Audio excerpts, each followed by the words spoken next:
There is a chapter in Shobo Genzo by Dogen called One Bright Pearl, which I really like, and because I like it so much, I did a lot of research about One Bright Pearl when I decided to write about it in this book. The chapter in the book is very short, but I remember doing really a lot of research. I found a lot of different writings about One Bright Pearl, including this long series of articles from a Buddhist journal just about One Bright Pearl, the essay One Bright Pearl, and there was all sorts of stuff in there about it. It was written by Shohaku Okumura, who's a Japanese Zen Buddhist teacher who lives in America.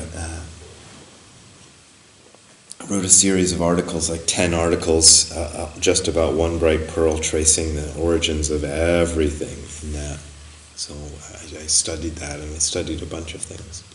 So the main part of One Bright Pearl is a story.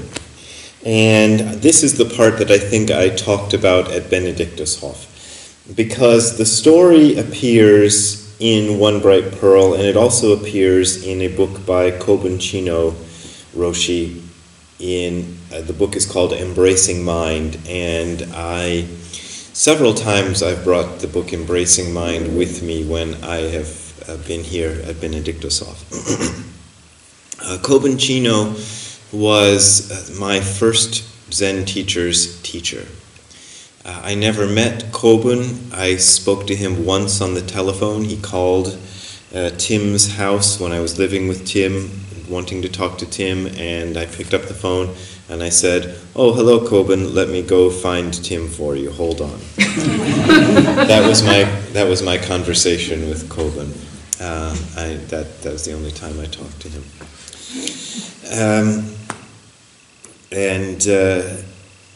So I wish I had met him, because he was a very interesting fellow, but I've read his book many times. He never wrote a book. He always said, Tim told me this, that he always said he didn't want to write a book, he didn't want anybody to publish a book, and when his students pestered him and bothered him about a book, he said, "Okay, when I'm dead, you can put together a book of my teachings," and after he died, they put a book out, and that's the book Embracing Mind. And in the book Embracing Mind, Kobun tells his version of the story that Dogen tells in Shobo Genzo, and I kind of like Kobun's version better than Dogen's version, but I think they fixed up Kobun's strange English a little bit, but not completely, so it's a little bit of strange English. So I'm just going to read it to you the way it appears in the book, because I put it exactly the way it appears in the book in my book. Here it goes. There is a story, There is a story about one of Zen Master Seppo's disciples whose father was a fisherman in the Yangtze River, and this young man was his helper. Every day they caught a huge carp or something in the big river. One night the moon was bright, so they set up night fishing, but the father slipped and went into the water. Maybe a big fish caught the hook and pulled him down. So he was drowning from the slippery riverbank. That's one part my editor wanted me to fix, and I said, well, because it's weird English. And I said, well, that's the way Kobun said it, and I want to leave it that way. He was drowning from the slippery riverbank. It doesn't make sense, but you can kind of figure it out. The son tried to save him and threw out his bamboo poles and fishing tackles, trying to save his father, until he himself was slipping. So finally he had to let the poles go. His father sank in the moonlight. The son's mind was kind of screwed up at that moment. Excuse me. Sorry. The son's mind was kind of screwed up at that moment, and he ran to the monastery of Seppo, Snow Peak Seppo Gisan. I think that was his Dharma name. a very famous Rinzai teacher.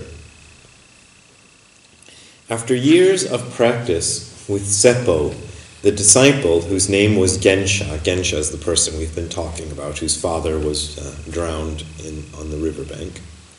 Gensha told Seppo, "I'm no good, I must go away from this place." So he began to climb down the mountain, I think is what he wants to say, until in the dark he kicked a sharp rock. When he held onto his toes, they felt warm and yucky. "Oh no, it hurts." And he said to himself, "This body and mind do not exist, I know. But where is this pain coming from?" He sat there thinking, "Wait a minute, what did I say?" So he started to climb back down the path, back to Master Snow Peak. "I was wrong, so I came back." When the master asked him why he had returned, he answered, "Bodhidharma hasn't come to China. The second patriarch hasn't gone to India." This was a strange statement, since Bodhidharma came to China, everyone knew that, and Huiko, Bodhidharma's student, had gone to India. What he meant was that Bodhidharma didn't need to come to China and Huiko didn't need to go to India. Seppo recognized something underneath this statement, so Gensha stayed there in Kosei, west of the Yangtze, and taught many people, maintaining that this entire universe is nothing but a bundle of light. Pain is sometimes a good thing, you know. That's how the story ends. So that one bright pearl is, Kobun says it, the universe is a bundle of light. And just some little silly trivia facts.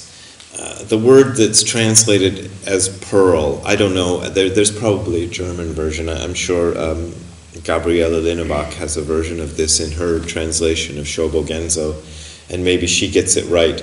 Usually in English it's translated as pearl, like the thing an oyster makes, but it actually should be jewel. I don't know why. It's just become kind of a standard thing in English to make it pearl, but it's a jewel, and it refers to Indra's net. If any of you know old Buddhist stories, Indra's net is the net which has a jewel at each, you know how a net has the junctures, and, you know, everything. So there's a jewel in each, what do you call it, where the pieces cross, and each one perfectly reflects all of the others, and it's a metaphor for how things are. So each entity within the universe is a jewel that reflects everything else perfectly. So everything contains everything else. Okay, so I found some quotes and I used them in the book, so I'll tell you a few of them. In his book Commentary on the Song of Awakening, Kodo Sawaki says that Gensha's cryptic statement about Bodhidharma and Huiko means, "The entire universe was a single transparent jewel, the jewel symbolizing unity. In consequence, it was useless to go anywhere. There was nothing to seek nor anything to flee." And one time, actually, at the time I was putting together this book, I did a little kind of online thingy. I don't know what these online seminars. It was with Stephen Batchelor, the Buddhist author, British guy who lives in France. I believe he lives in France. And it was me and Stephen Batchelor with a guy in England moderating the thing. And I brought up the story of One Bright Pearl, and Stephen Batchelor brought up the story of what's called the Appeal to the Stone. And I'll tell you the Appeal to the Stone because I put it in the book. I can tell you, I can just read it to you. It's from the life of Samuel Johnson, and it's credited Samuel Johnson, who's an 18th century British philosopher. And here's the story of the Appeal to the Stone. It do I say this? I'll just read it, and if I don't say it in the book, I'll explain it. I can't remember. After we came out of the church, they were listening to a famous philosopher of idealism. After we came out of the church, we stood talking for some time together of Bishop Berkeley, so that's the idealist, Bishop Berkeley's ingenious sophistry to prove the non-existence of matter, and that everything in the universe is merely ideal. I observed that though we were satisfied that his doctrine is not true, it is impossible to refute it. I shall never forget the alacrity, there's a funny word. I don't know how to define alacrity, so anyway. The alacrity with which Johnson answered, striking his foot with mighty force against a large stone, just like Gensha did, till he rebounded from it. I refute it thus. So I thought it was funny that it's two very similar stories. I'll read you what I wrote because I can probably say it better when I spent hours trying to figure out how to say it than I can say it out loud. The two stories are similar, but there's an important difference. Upon kicking that stone, Samuel Johnson satisfied himself that material things exist independent of anyone perceiving them. But kicking a stone didn't convince Gensha that the Buddhist philosophy of mind only was wrong. Rather, it confirmed to him that it was true, and Gensha became the renowned teacher of that philosophy. Weird, huh? And here's some stuff that Dogen said. At the end of One Bright Pearl, Dogen kind of explains, but not really, by saying, the mind is not personal. Why should we be worried by attachment to whether it is a bright pearl or is not a bright pearl? As if what is born and passes away were some person. Even thinking and worry is not different from the bright pearl. No action nor any thought has ever been caused by anything other than the bright pearl. Therefore, forward steps and backward steps in a demon's black cave, which is a symbol of ignorance and confusion, are just the one bright pearl itself. So this is something that Dogen says a lot in Shobo Genzo, which is that even your delusion, even your confusion, even your lack of understanding is a kind of understanding. So this is so even when you feel you have no understanding at all, that is also an example of your total understanding, which I think is very interesting. So it's not, he never wants you to move away from your ignorance to a better state, which is, absence of ignorance or enlightenment or some, great state of kensho or awareness or awakening. He wants you to dive deeply into your ignorance and see your ignorance for what it is, and then find out that that is enlightenment itself. Let me pour myself a little bit of water and say a couple of more things from this chapter that I think are interesting. And then we can see what we can discuss. One thing I thought might be interesting for people doing a Zen retreat that I put in this chapter is something that I discovered looking into the Advaita Vedanta philosophy, which is a kind of Hindu philosophy. It's not Buddhism.